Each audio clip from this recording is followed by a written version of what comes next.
Doc, may regla ako. Ay, saan?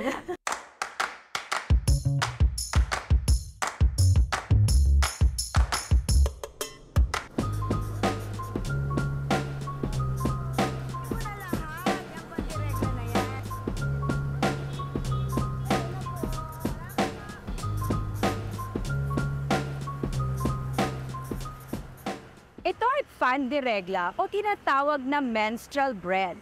Nakukuha niya ang kanyang pangalan dahil sa kanyang pula na bread pudding na nasa loob. Alam niyo ba, ang isa pa niyang pangalan ay lihim bread or secret bread. Isip tumayo ko. Bakit ba? Pagdating sa pan de regla, madali siyang sabihin, madali pang ang kainin dito sa paniderya. Pero pagdating sa totoong regla, inanga natin siya itago sa mga salitang, meron ako. Bakit ba kailangan natin inihim ang salitang regla? Kausapin natin si Dr. Isa Matibag, isang OBGYN. Kasama natin si Doc Isa ngayon para pag-usapan ang nangyayari sa katawan ng isang babae kapag siya ay nireregla. Doc, may regla ako. Ay, saan? Pan de regla. Oh my God, oo nga. Kumakain ka ba niyan? Oo naman. Ako din. Kanina binili ko sa panaderya. Tinanong ko yung mga nagbebenta doon, paano ba pag nag-o-order yung tao ng pan de regla? Tingnan mo sabi nila, oh. Ate Nel, kung may ng pan de regla, hindi nga ba sa'yo sabihin? Regla? Ganito ang sinasabi nila, papili nga po nito ako pande. Maabilir. Nahiya daw yung mga tao magsabi ng pan de bitin. Oo. So, siya na daw yung nagtutuloy. Yung pan de regla! You know, she'll say it very outright. Tapos naisip namin, bakit ba, Doc? Bakit ba nakakahiya yung salitang regla? Oo nga naman. So, bakit nahihiya pa sila? Kada buwan naman nangyayari morning. Doc, ano nangyayari sa menstrual cycle or yung cycle ng pagre-regla? Yung menstrual cycle kasi, yung mga hormones natin, prepare yung katawan natin kada buwan para sa sakali lang naman na makabuo ng isang pagbubuntis. Pero kung hindi makabuo, then sinashed natin yung lining ng matres or yung endometrio. Meron bang tamang cycle or iilang araw na lalagpas bago ka ulit magkaroon ng pagre-regla?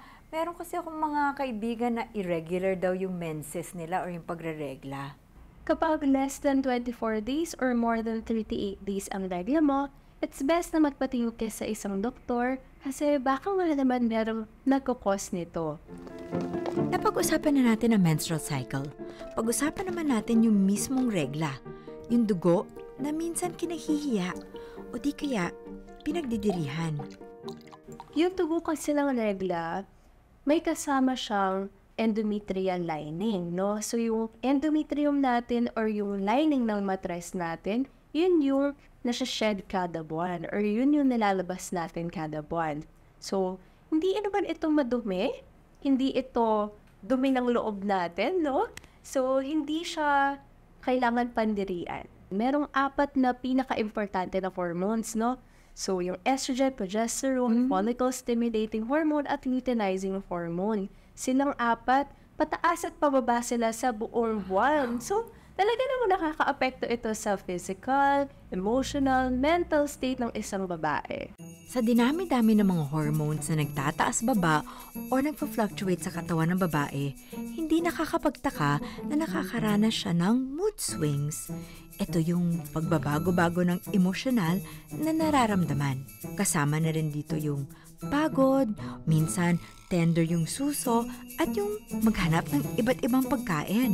Minsan maalat, minsan matamis, tulad nitong pan de regla. Meron din naman ibang babae na nagkakaroon ng dysmenorrhea. Saan nanggagaling yun, Doc? Oo, yung dysmenorrhea or yung pagsakit ng puson kada buwan, pwede kasing dudot lamang ng mataas na prostaglandin sa katawan. No? Yung prostaglandin kasi yun yung nagkakos ng masakit na regla. So, ito ay tinatawag na primary dysmenorrhea. Meron din namang ibang klase ng dysmenorrhea na tawag ay secondary dysmenorrhea. na ibig sabihin tulad ng ibang mga klaseng medical conditions katulad na lamang ng endometriosis, adenomyosis, myoma. Ito mga kondisyon na ito pwede mag-cause din ng masakit na regla. At pag nakaka-apekto na ito sa pang-araw-araw mo na buhay, kailangan mo nang magpatingin sa doktor. Ang daming pagbabago na nangyayari sa katawan ng babae kada buwan. Pero huwag mabahala. Wala namang bawal gawin kapag nireregla. Pwede mag-sports, pwede mag-exercise, at pwede din naman mag-sex. Pero may isa lang paalala si Doc. Ay, hindi. So oo, pwede makipagtalik pag meron kang regla. Mas mababa ang chances mong mabuntis dahil first few days pa lang ito ng menstrual cycle mo at mababa ang chances na mag-ovulate ka doon sa mga araw na iyon. Pero laging tandaan na ang semilla or yung sperm ay nag-live up to 3 to 5 days doon sa loob ng reproductive tract ng isang babae. So kapag maaga ka mag-ovulate, pwede pa rin mabuntis. Dapat talaga meron pa rin family planning. Dok, pag pinag-uusapan natin ang pagre-regla ng ganito, parang napaka-natural lang niya talaga. Kasi natural ng pagbili ko ng regla or pandiregla sa paniderya kanina.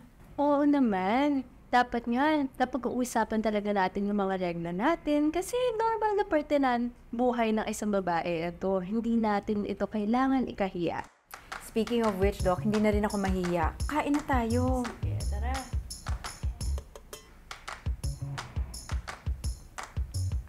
This is the pandiregla that I like. Sana mula dito sa episode na to, maisip na natin na ang regla ay hindi madumi at hindi nakakadiri. Ito lang ay natural na proseso na buwan-buwan nangyayari sa katawan ng isang babae o nagmamay-ari ng vulva. Kailangan lang maintindihan ito at yung mga proseso na gaganap sa kanya tulad nitong pagreregla. Tandaan natin, ang pagkilala sa ating katawan ay pagkilala sa ating sarili.